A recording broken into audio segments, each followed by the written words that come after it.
Tu voz, la mía y la de todes. Aquí empieza el podcast de Eva. La Red Nacional de Refugios es una organización feminista para la prevención, atención y protección de mujeres, niñas y niños en situación de violencias. Si nunca has escuchado sobre esta red y la labor tan importante de los 75 espacios que le integran, quédate en este episodio porque te vamos a contar mucho más al respecto. Yo soy Irene Vázquez Gudiño, editora de La Cadera de Eva, y me encuentro acompañada por Marilú Razo Ibarra. Bienvenida, Marilú. Muchas gracias, Irene. Marilú es directora ejecutiva de Espacio Mujeres para una Vida Digna, Libre de Violencia, que es un refugio que pertenece a la Red Nacional de Refugios. Así que, Marilú, es de verdad un honor que nos acompañes el día de hoy en este episodio. Al contrario, muchas gracias por esta oportunidad. Gracias, Marilú. Vamos a hablar en esta ocasión sobre la gran labor que llevan a cabo los refugios para mujeres y sus hijas. Pero bueno, antes de comenzar me gustaría presentarte. Marilú Razo Ibarra es licenciada en Ciencias Políticas y Administración Pública. Tiene especialidades en exclusión social y encierro, psicoanálisis y derecho. También es maestra en saberes sobre subjetividad y violencia con especialidad en práctica psicoanalítica y posicionamiento ético ante el dolor. Cuenta con más de 20 años de experiencia profesional en atención a mujeres en situación de violencia en razón de género y de trata de personas. Y como mencioné al principio, actualmente es directora ejecutiva de Espacio Mujeres para una Vida Digna, Libre de Violencia y documentalista y productora de contenidos en tema de derechos humanos. Muchas gracias, Irene.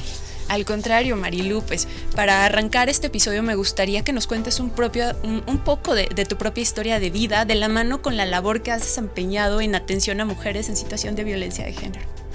Pues mira, creo que siempre me interesó y me llamó la atención darme cuenta cómo había ciertas cosas que estaban como dirigidas a los hombres y otras a las mujeres, cómo había una diferencia en la manera en la que se percibía lo que una mujer y un hombre tenía que hacer, claro. Y yo me rebelaba frente a eso, ¿no? Y pues más grande, ya en la universidad, tal vez un poco antes, encontré a través de Marcela Lagarde, de Rosario Castellanos y algunas otras mujeres, voces que resonaban con lo que yo sentía. Le empecé a poner nombre a algunas inquietudes y empecé un camino que no tiene retorno, afortunadamente, claro. Porque para mí el movimiento de las mujeres, el feminismo y las voces de las distintas mujeres me han abierto la mirada y además la posibilidad de encontrar alternativas frente a la realidad que vivimos, ¿no? Entonces, bueno, yo estudié Ciencias Políticas, como lo mencionaste, y empecé a trabajar muy joven con mujeres educadoras populares, y me di cuenta que había una constante, ¿no? Y estaba por ahí el abuso sexual en la infancia y también la violencia que experimentaban en sus familias. Eso me fue involucrando cada vez más en el tema y posteriormente pues trabajé en organizaciones de la sociedad civil con mujeres en situación de violencia hasta que algunos años después tuve la oportunidad de trabajar con mujeres en situación de trata, y eso volvió a posicionarme de una manera distinta frente a todos estos temas, enriqueció mi perspectiva. Y bueno, ahí conocí a la maestra Pilar Sánchez, quien es la fundadora de Espacio Mujeres. Justo este mes cumplimos 15 años. Y a partir de que la conocí el trabajo que hacían en su organización, me quedé encantada porque yo sabía que era una institución sólida que atendía y abría las puertas a las mujeres con mucha calidad en cuanto a la especialización y profesionalización del trabajo, pero también con calidez, ¿no?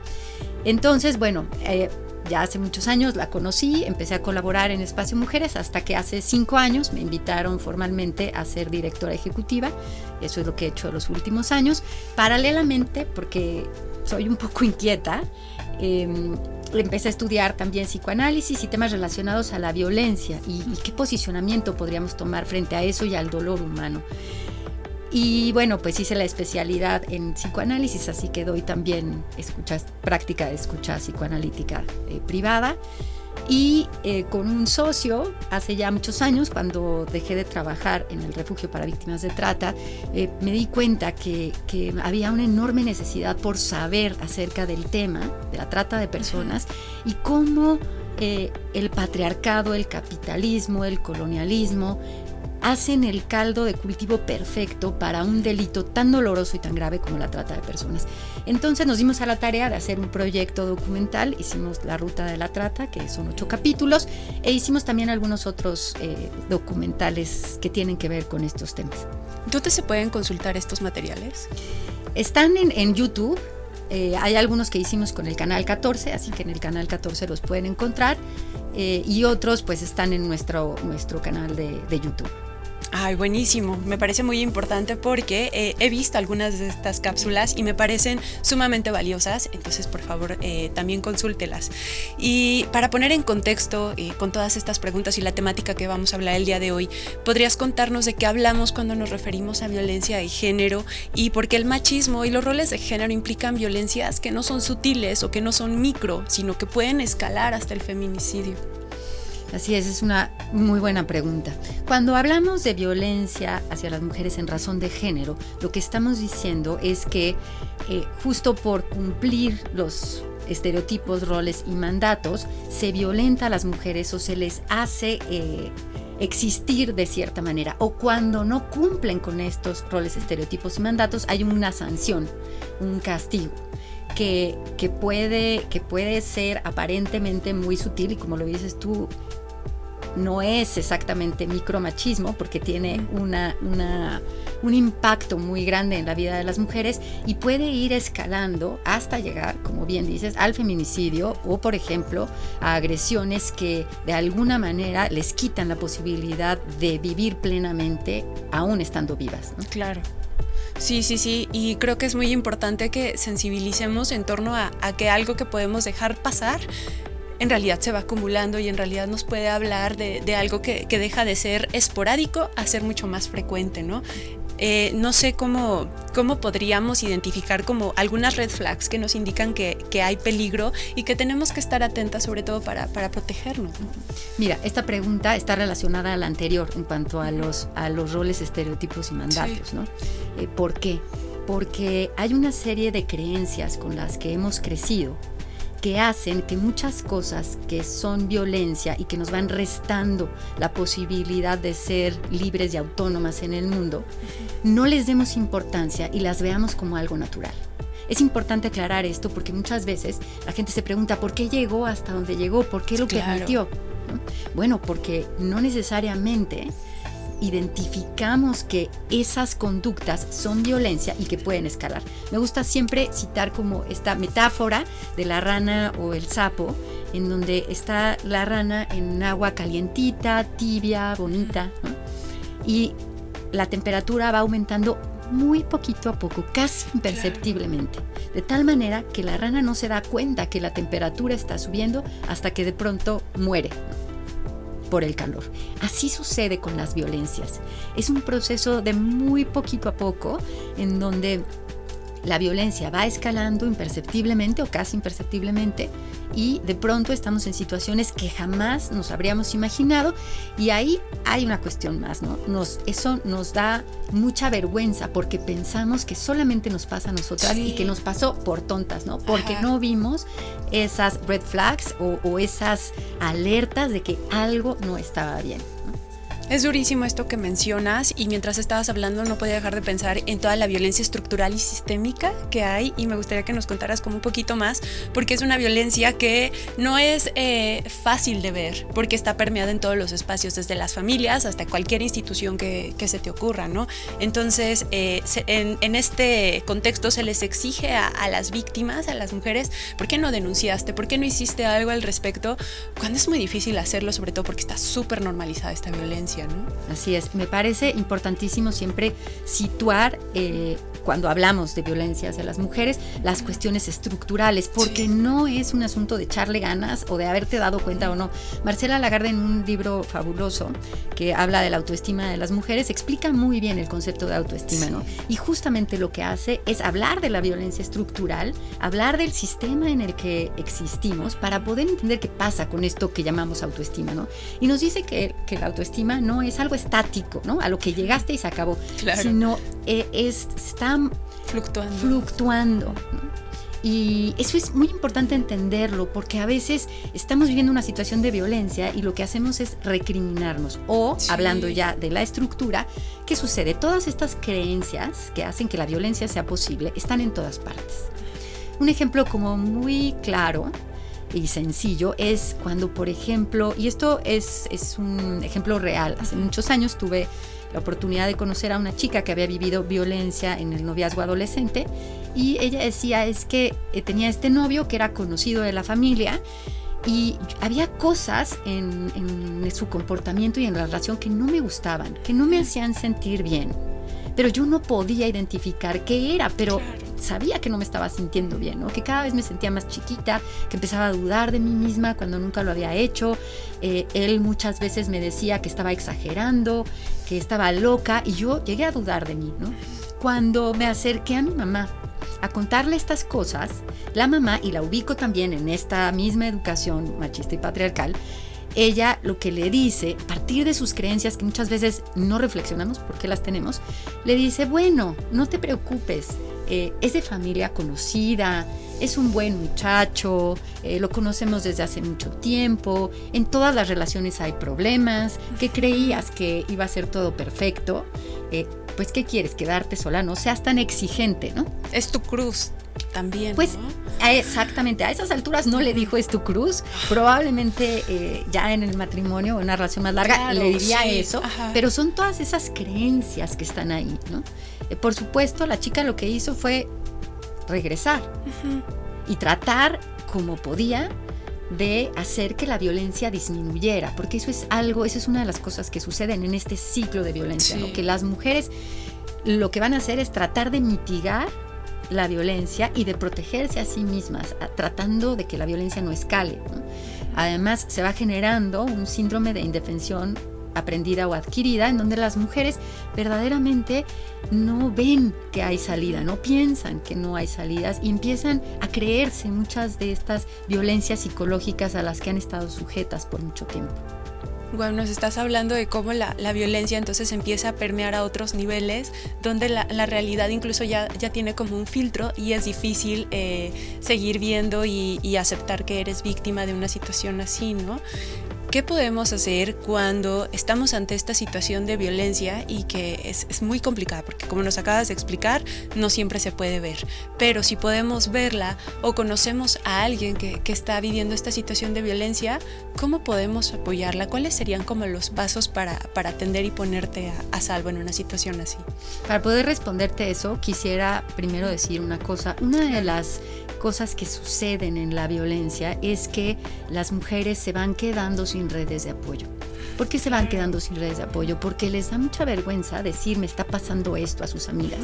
O a veces cuando lo dicen a sus amigas o a sus amigos o a alguien más se encuentran con respuestas como la que te decía hace un momento de la mamá, ¿no? Al mismo tiempo, ellas no están seguras porque hay una revolución interna de confusión de emociones, ¿no? Y de pensamientos. Entonces dicen, no, ya le dije a mi amiga que me quería separar, pero regresé, entonces ya no le puedo volver a decir, ¿no? Porque la voy a molestar. Entonces, se vuelve todavía más importante que cuando se den cuenta que están en esta situación, toquen esa vulnerabilidad, no como un fracaso, sino como una fortaleza, y se acerquen a alguien para pedir ayuda. ¿Por qué para pedir ayuda? Porque cuando una está inmersa en esa situación, no tienes la distancia para poder observar todo completo. Cuando estás frente a alguien que te puede ayudar, lo que te va a hacer es acompañarte en el proceso, hacerte algunas preguntas para que tú puedas ir identificando lo que te está pasando y encontrar tus propias alternativas, ¿no? No necesariamente puedes hacerlo sola. Claro. Muchas veces no puedes, porque además hay veces que la violencia es tan agresiva y tan peligrosa que realmente necesitas asesoría profesional y un espacio seguro como son los refugios a los que acudir. Porque si no, puede ser que acabes asesinada, ¿no? Y las mujeres lo saben, por eso es importante que pidan ayuda.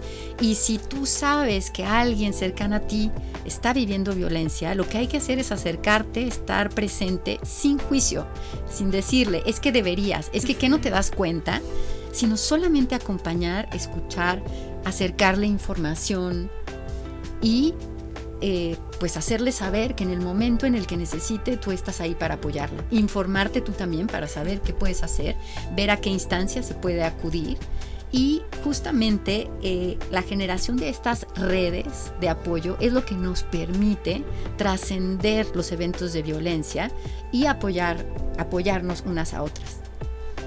Me parece muy poderoso lo que acabas de mencionar, porque la violencia nos deja aisladas, nos deja solas, y lo que nos salva de la violencia son las redes. Volver a formar parte de esta comunidad y de una red de apoyo, ¿no? Y hablando de los refugios, ya que los mencionaste, ¿podrías contarnos un poco más o mucho de cómo funcionan estos espacios maravillosos, poderosos, salvadores? Sí, los refugios especializados son uno de los espacios del modelo de atención a las violencias hacia las mujeres. Son 5 espacios de atención. Las casas de emergencia, que es a donde llega una mujer en primera instancia cuando no tiene a dónde ir, ni dormir, ni nada. Están ahí alrededor de 2 noches, 3 días. Ahí se hace toda una valoración y evaluación del riesgo, se ve si la mujer tiene redes de apoyo y si estas redes de apoyo son seguras. ¿Por qué digo esto de si son seguras? Porque a veces sí cuenta con amistades o con familia, pero la persona agresora sabe dónde están. Entonces no son redes de apoyo seguras. Una vez que sucede eso, si lo que necesita es un espacio de refugio, entonces ya se hace la transición primero al centro de atención externa.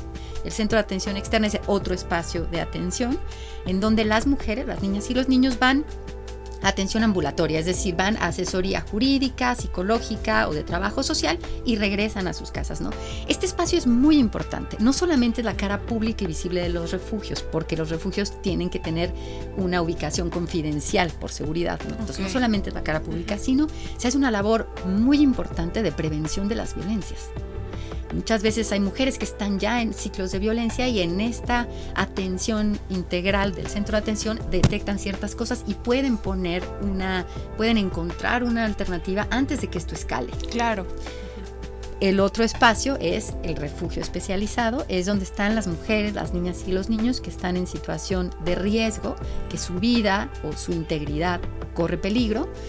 Y bueno, están ahí en un periodo de 3 meses. ¿Por qué 3 meses? Porque a lo largo de muchos años se ha estudiado el proceso y el ciclo de violencia y, entre otras cosas, estos 3 primeros meses son los más importantes en términos de peligro.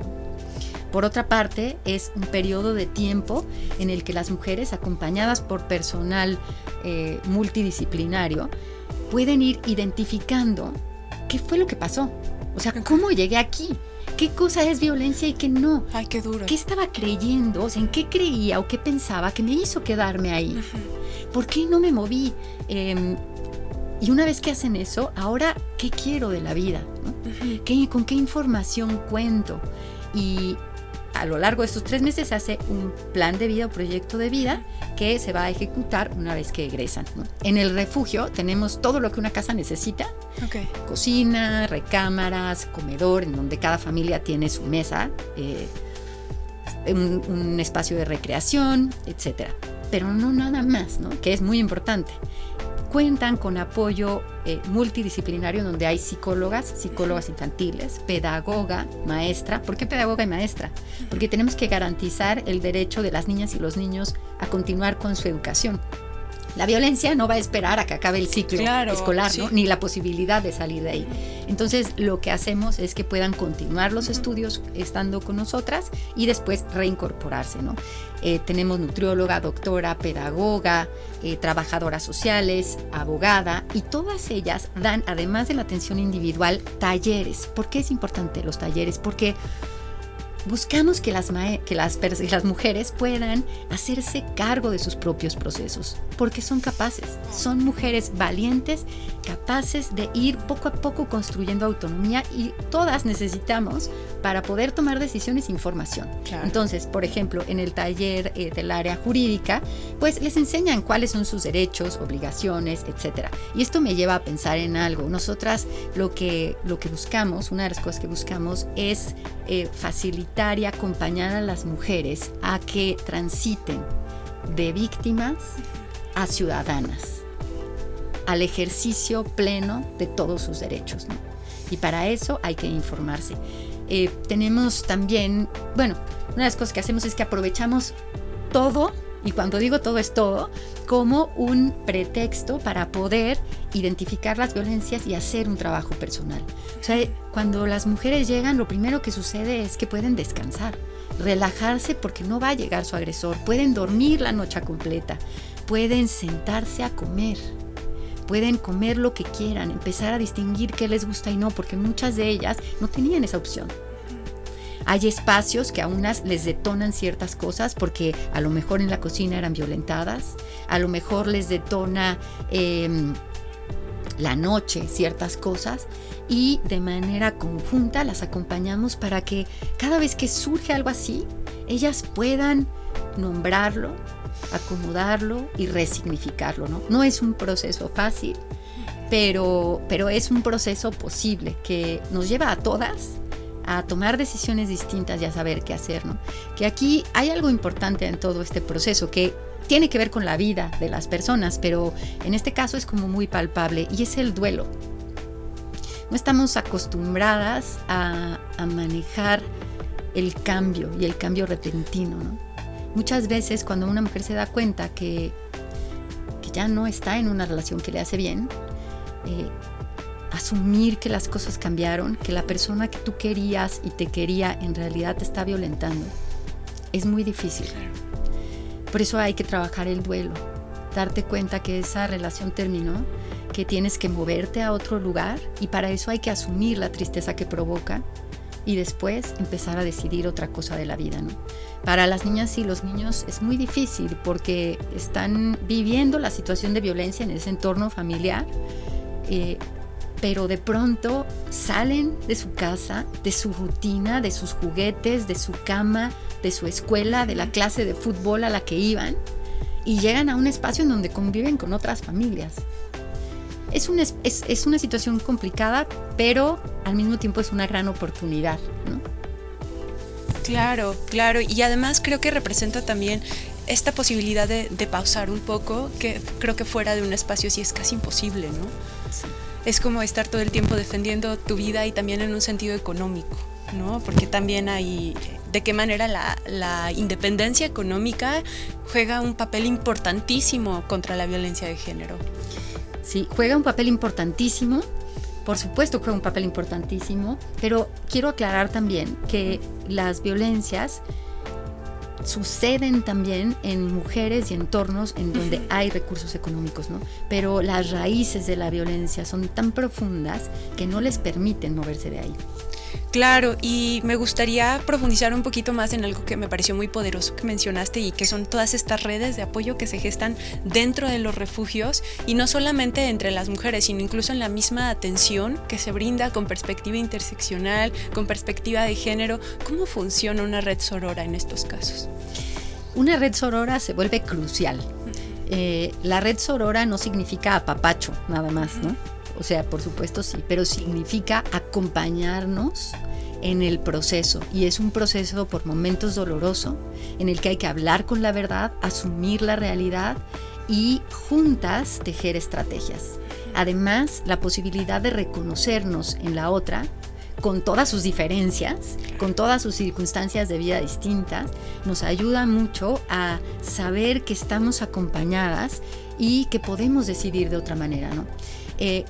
Es muy bonito el trabajo en redes, y va como escalando, ¿no? O sea, de una red chiquita puede hacerse muy grande, y entonces podemos apoyarnos en el trabajo, apoyarnos en el cuidado de los hijos, apoyarnos con conocimiento, apoyarnos con escucha, apoyarnos con saberes, ¿no? Poniendo cada quien su saber y su perspectiva. En fin, las redes son muy importantes, y la cuestión de las redes es algo que, si podemos ir como multiplicando en todos los espacios, se vuelve el pasaje a resolver una situación de peligro.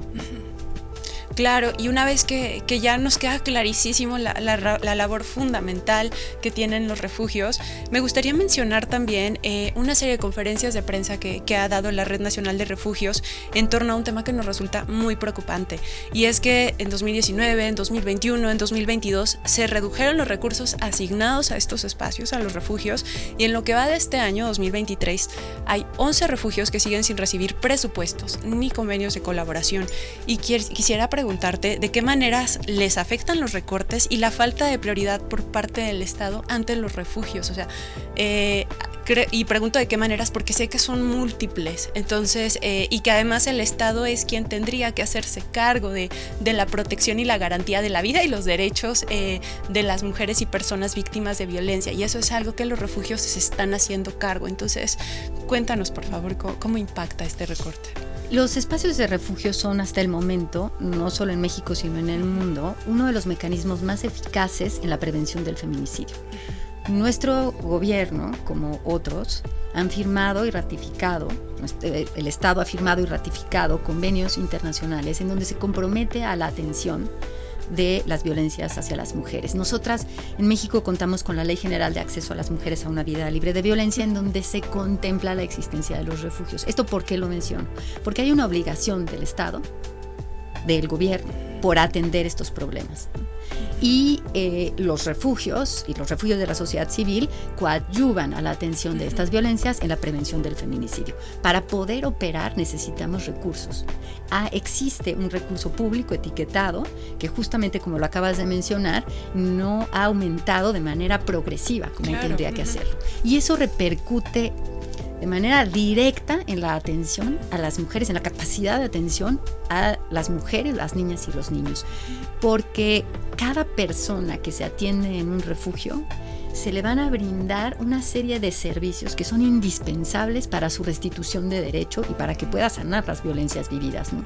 Como te mencionaba hace rato, o sea, mantener una casa significa muchas cosas: luz, agua, teléfono, gas, alimentos. Tenemos un vehículo en el que las llevamos a las diligencias que tienen que hacer. Un vehículo pues es gasolina, un montón de cosas, ¿no? Además están todas las otras atenciones profesionales.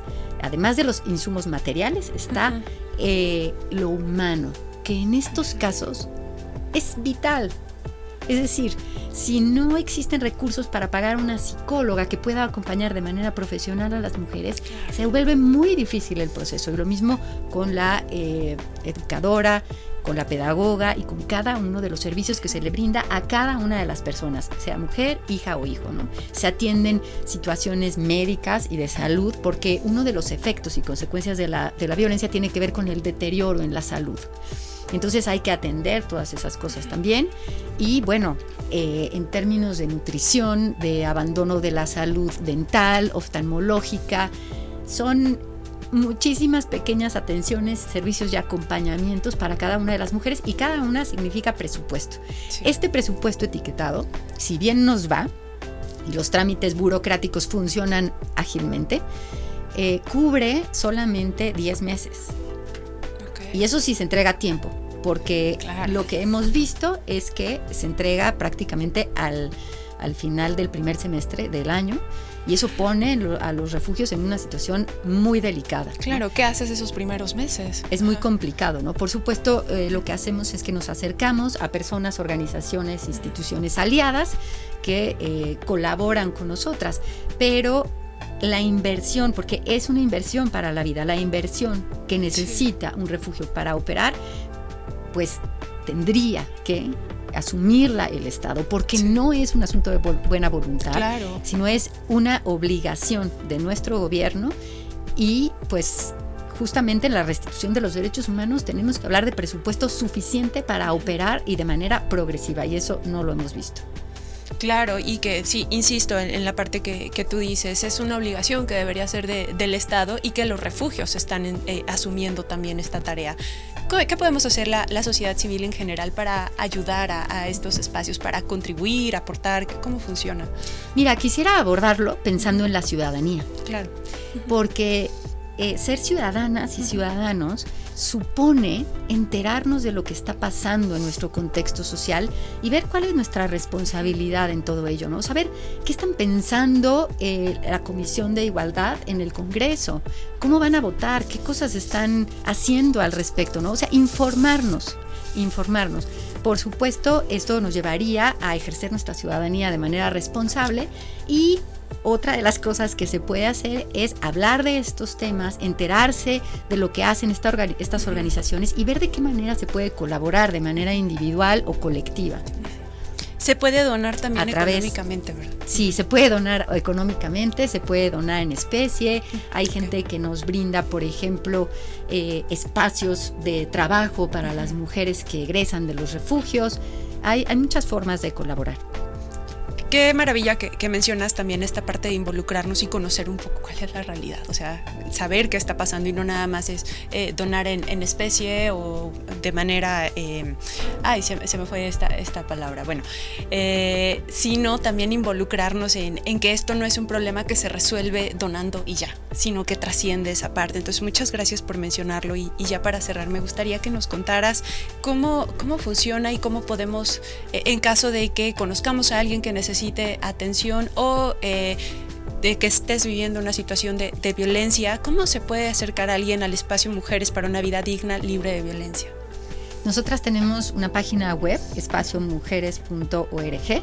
Ahí pueden encontrar nuestros datos, está el teléfono, hay un correo, un botón en el que pueden pedir auxilio, Facebook e Instagram. A mi Instagram personal también me pueden escribir y yo tardo un poco pero contesto y derivamos al lugar al que tienen que estar. ¿Cuál es el usuario, el arroba de estas cuentas? @espaciomujeres. Ajá. Y @Marilu Razo. Muchas gracias, Marilu. Y bueno, la red, a través de la Red Nacional de Refugios, porque una vez que hablan ahí en la red se valora cuál es la situación y también las pueden referir a alguno de los 75 espacios de atención que integramos la Red Nacional de Refugios. Marilu, ha sido dichoso para nosotras poder platicar contigo, que nos ayudes a entender muchísimo más de la importancia y la relevancia de que todas las personas nos involucremos en los temas vinculados con la violencia de género y que sigamos al día conociendo que no solamente son cifras, sino son historias de vida, que es la garantía de la vida y la garantía de los derechos humanos de las personas que son víctimas de violencia y que, como mencionabas, y quisiera rescatar esta frase, las víctimas no lo son para siempre. Es una etapa transitoria. Muchas gracias, Marilu. Muchas gracias a ti, Irene. Aquí termina el episodio de esta semana del podcast de Eva, un podcast de La Cadera de Eva. ¿Quieres decirnos algo o conocer más sobre nosotras? Encuéntranos en TikTok, Instagram, Twitter y Facebook como La Cadera de Eva. Todos nuestros contenidos y talleres están disponibles en nuestro sitio web lacaderadeeva.com.